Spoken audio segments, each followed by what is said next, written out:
Right guys, hello, another video for you, one for the plus 1 year later playlist. Today it's Edifier's T5 Subwoofer, 70 watts of amplification, 8-inch driver. It's a ported design. I paid £130 for it well over a year ago. It's still working. I'm very happy with it for what I paid for it. But I did take a chance because there wasn't too many reviews about it, certainly on YouTube. So I thought I would share my thoughts to try and help people out.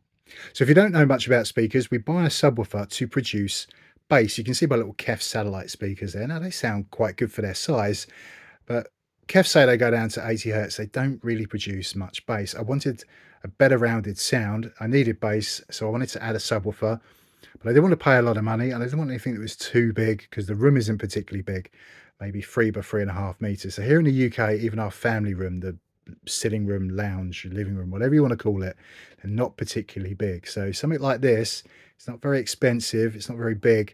For us in the UK, it might actually suit us, but if you have a much bigger room, this isn't going to be able to fill it with bass. That's just something to keep in mind. So another reason to have a subwoofer, not just to produce bass, but let's say I had bigger speakers than these L.P.F satellites, and say those speakers went down to 50 hertz, they produced more bass. Well, that's great, but my AVR, the amplifier, still needs to drive the speaker, power it, move the cone, push air to produce sound. And it's hard work for an amp to create bass frequencies than it is the higher frequencies. So what we do is something called a crossover. So we check the label on the speaker. So I've said these are 80 hertz. Rule of thumb, add 20 hertz. So the crossover is 100 hertz. 100 hertz and above, the speaker plays. Anything below that, the subwoofer does it. So if I had much better speakers that could produce bass, that's great, but we don't really want the full range. We want the subwoofer to do it and just let the speakers do the higher frequencies as a rule of thumb. So now you know. Yeah, it's not particularly big sub. Build quality is nice. We've got the port. So some people don't like ported subwoofers. There's a reason for that, because you get something called chuffing. It's trying to do a Thomas the Tank Engine impersonation, a choo-choo train, air moving through the port. If you drive this too hard, you'll get this annoying sound. Now, if this port had dimples, that would slow the movement of the air. That would help stop that annoying sound. But I think that's trademarked by one of the boutique speaker makers, so Edifier can't do that without having to pay them money, so they just have the smooth port. We'll get to the back, so let's start talking things through to help people out. We've got our power input, the power cable is supplied, we have our off and on switch and an indicator light. So as soon as you turn it on, that light will go green.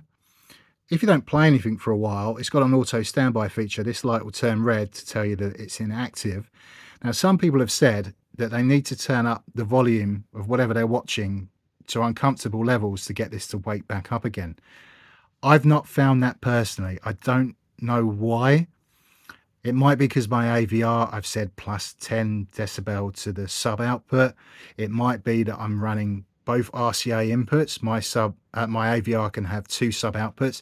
They're not independent though, it's the same signal. So I thought, well, I might as well just plug them both in. It might be down to what people are listening to, but I mean, even terrestrial TV, the sound is pretty garbage, to be honest. But I don't remember having to turn it up loud for this sub to wake up just to watch terrestrial TV. So I don't disbelieve that people have problems with it, but I don't know why. I can only tell you that I've not had any problems with it. It'd be nice if we could turn the auto standby off, but we can't. It's an always on feature. We've still got a couple of dials, knobs, whatever you want to call them. So we've got the volume dial. You can see I've actually got that set incredibly low. Initially I had it at the 12 o'clock position. It's set up with my AVR plugged in, and that's got its own calibration. So it comes with its own microphone and it will play sounds from the speakers, measure it, make adjustments to the levels and try and calculate where they are in the room to balance everything. So even at 12 o'clock, I felt that was too much. I turned it down. I could turn it down, turn it down. All I want is for these speakers to get a little bit more bass. It's funny how bass works. If you set it up right, put the sub in the right place of the room, you can't really tell where bass is coming from. These speakers just magically sound better because this is in the room. And if you've got it hidden away out of sight, you don't don't really know where it is. It's just magically making the other speakers sound better. So I've got it to the point, these speakers sound nice, and I do still get a rumble. If I watch movies, say like Fury with Brad Pitt, and he's in his Sherman tank and he's fighting the Tiger tank, the diesel engines rumbling when the tanks move, the explosions, I'm getting bass, but I'm also getting low frequency effect to like really be immersed in the movies. I do the Dolby Atmos demos. They like to do cracks of thunder. Now, without a subwoofer, you go, oh, that sounds like thunder. With the subwoofer, when you've got the rumbling, the room shaking, it starts to feel like thunder. Now, I'm not a complete moron. I do realize there are bigger subwoofers. There are more powerful subwoofers that will go and play even lower bass frequencies. It's called infrasound, infrasonics. You can't hear it, but you'll feel it. The hairs on your arms will move. This isn't what this is designed for. It's not infrasound, but it's still good enough for what I want for home theatre and for music. People that are audiophiles, they're not going to be looking at this subwoofer in the first place anyway. I'm not going up the road to L.P.F in Maidstone and giving them £1,000 for one of their micro subs just to, you know, enjoy some films in this bedroom. It's not happening. So the next dial we've got over is L.P.F, low pass frequency. We've already talked about a crossover on an AVR with our speakers to limit what sound they get. That's what this does. So I've got it set to the max because my AVR is doing the crossover. The signal's going in, and all it's giving this subwoofer to play with is 100 hertz and below. But this goes from 160 to 30. I don't believe this subwoofer plays as low as 30 hertz. I've done some test tones, about 40 hertz. 35, it wasn't really doing much. So I can believe this goes down to maybe 38. But as I say, it's not meant to do infrasound. It's not meant to dig really low.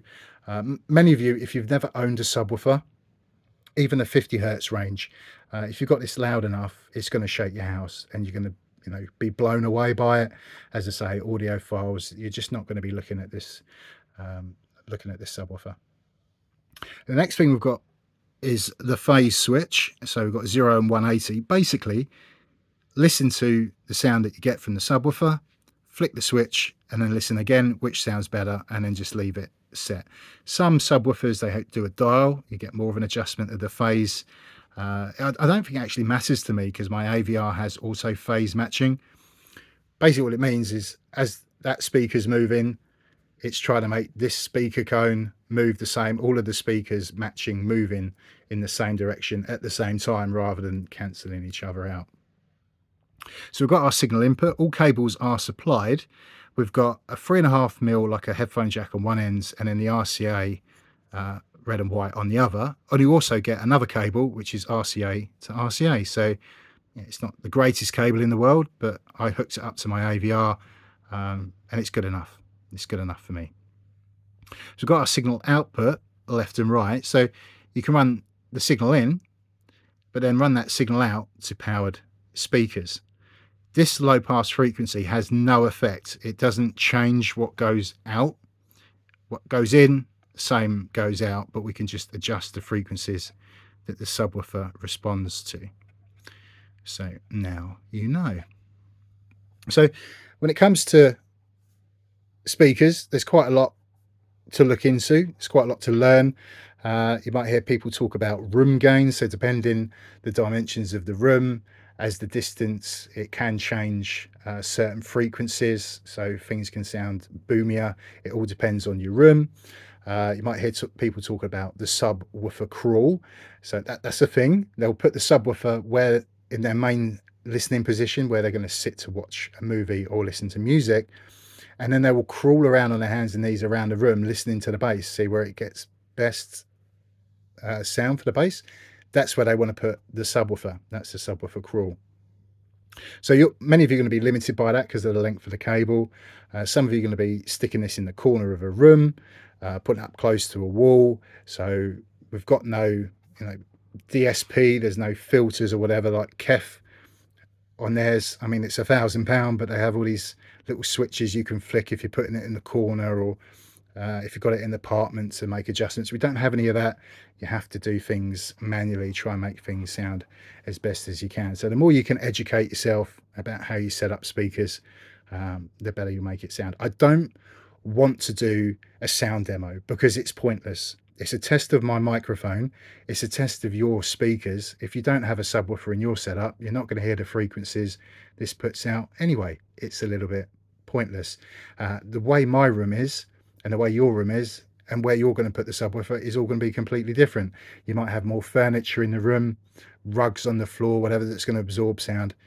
It's pointless. It's just pointless. So you just have to trust me in that. Okay, it's not an audiophile grade subwoofer, but for many of you on a budget that just want a little bit more bass, I think you're going to be very, very happy with it. Just don't push it too hard. I don't want to annoy my neighbors. I don't want people coming in telling me turn it down, you're going to break the windows or whatever, and I don't want that chuffing sound either. So I've not pushed this particularly hard, but I'm still happy with the sound I'm getting for my Dolby Atmos setup 5.1.2. So we'll leave the video there, guys. Hopefully it's helped you out. If you've got any questions, leave them in the comments. Have a great day. Have a great evening, whatever it is you choose to do after watching this. And as always, I'll see you when I see you next. Ciao for now.